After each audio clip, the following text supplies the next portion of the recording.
study them. And it was really nice to work on a system that these experiments took a few weeks.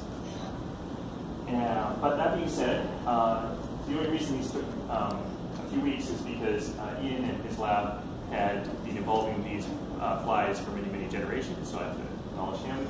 And Estelle and Brian had set up this system of seasonal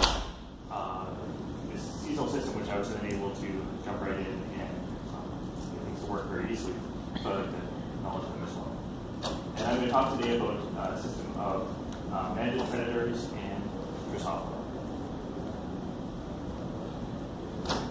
Okay, so widely. Oh, that's supposed to start that? Okay, well. I'm sorry. Thank you very much for coming to I'm going to talk about flies and mantids.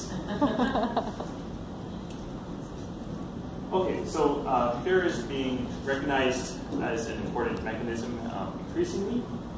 Some good examples are, for instance, that predators can influence body condition in sticklebacks. The presence of a FAIR cube, a predator cube, can affect the fitness of song sparrows. It can impact population cycles. For instance, the lynx snowshoe hare cycles can be partially linked to fear and reduced or increased stress and reduced body condition at the peak of the cycle. And then there's some really good, some really interesting work by Smith and colleagues showing that fear can actually create a trophic cascade and impact ecosystems. So fear is very important, and across studies, the effect of fear, that is the non-consumptive effect of predation, in the vertebrate world, which I come from, we call it fear, because we all know that invertebrates don't have any feelings. It's called non-consumptive effects of predation. It's about the same as the effect size of predation. And all of these studies have in common that they worked in a single season. They worked in, you're looking at reproductive success associated with fear in the same situation. However, we know now that carryover effects can play a very important role. So what's happening at one season can impact what's happening at another season. So if you take this big crested warbler, so foraging on winter grounds impact fertility on the breeding grounds, and then time of breeding also impacts survival on the winter grounds. So there's a strong impact of history, if you like. What happens at the previous time can impact what's happening at the future time. And my main question is whether or not FAIR could act as a carryover effect from the non-breeding season to the breeding season, or from the breeding season to the development of the offspring. And I have an example here that raptor populations have increased over the last 40 years because we banned DDT, and at the same time many prey populations have declined. But these two mostly meet on the winter grounds, and it's possible that the effect of fear on the winter grounds is carrying over to impact the breeding grounds. So that's the kind of idea I have in my back. And to mix this up a little bit, because we're going to have two different lineages of Drosophila, I was interested in the evolution of fear, so how animals can evolve in response to fear. And I have this example here of this island fox, this animal which was that Darwin found so stupid that it would just walk up to him and get bashed on the head with a hammer. Right? So basically these naive island populations, when there's no predator, they're evolving to have no fear. However, lab animals, which we kept without, for instance, cats for many, many generations, nonetheless have an innate fear of cats. So I was trying to see which of these two directions the Drosophila would go. So I came up with two hypotheses. The effect of fear would carry over to impact fitness at a later time. That is, fear in the non-breeding season would impact fertility in the breeding season. And the fear in the adults would impact growth of the offspring. So it would be a carryover effect from the non-breeding season to the breeding season, and from the adult to the offspring. Second, based on these studies in rats, I hypothesized that fear would not evolve in the laboratory. The effect size of fear would be similar after 100 generations with fellow predators. Okay, so what did I do? I had a non-breeding season and a breeding season. I had a non-breeding mandate treatment, a breeding mandate non-breeding season, the mandate was, so the flies are unable to see the mandate, they can only smell the mandate, and it's not able to directly consume the flies. And we're giving the flies a little bit of food, so enough that they're able to survive generally, but they're not able to breed because there's no matrix to breed on.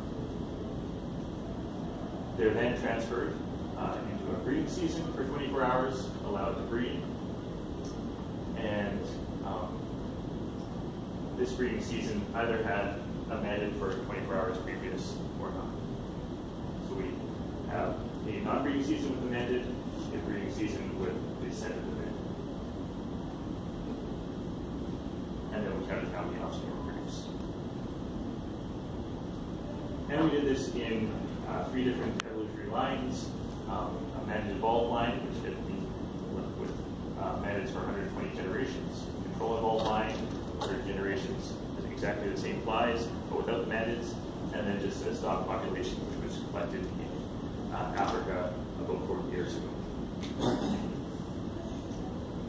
Okay, jumping to the results then. So there was a strong impact of it on the total number of offspring emerged.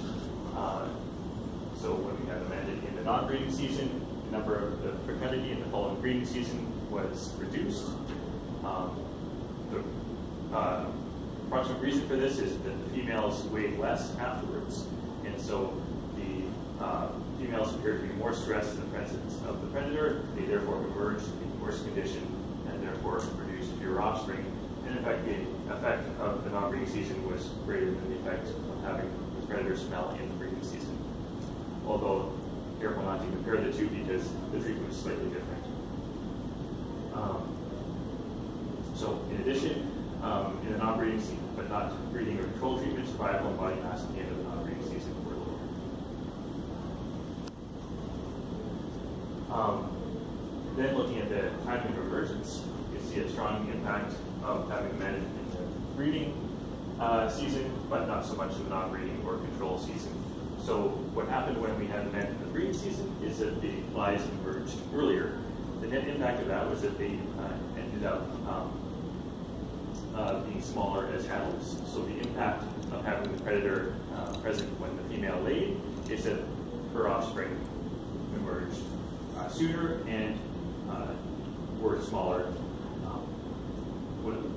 adults. In addition, in both the breeding and non-breeding treatments, offspring were smaller than controls. Okay, so in terms of my hypotheses, pair would carry over to impact fitness at a later time. Yes, pair in the non-breeding season would impact fecundity in the breeding season, and pair also carried over from the adult to the offspring. What happened in terms of the evolved lines? Here I have those 2 parameters there, timing of emergence and number of offspring emerged. And this here is the interaction term, so the significance of the interaction term. And you can see that the mandate evolved showed an effect in terms of timing of emergence, but not in terms of the number of offspring emerged. So the stock population was much more fecund than our evolved lines, but there was no net effect of having the mandate evolved versus the control evolved.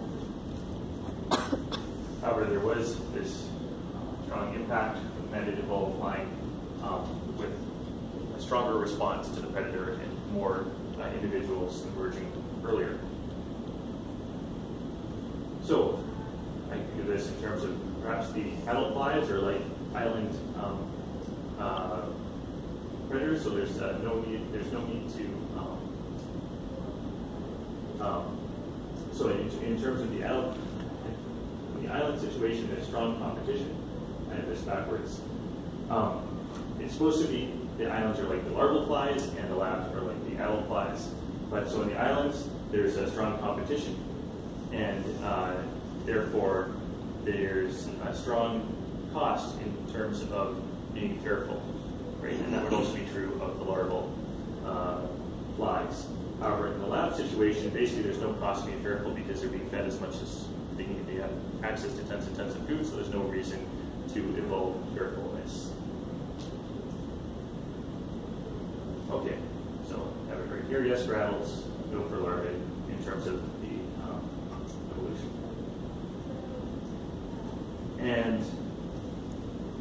last thing to think about then is this is just some data that came up with recently, but these effects are only present at very low densities. So I did all of this at relatively low densities, 10 males and 10 females, and the effect disappears when we get to very high densities over here. So there seems to be some interaction between density and carefulness, perhaps creating some type of Allee effect.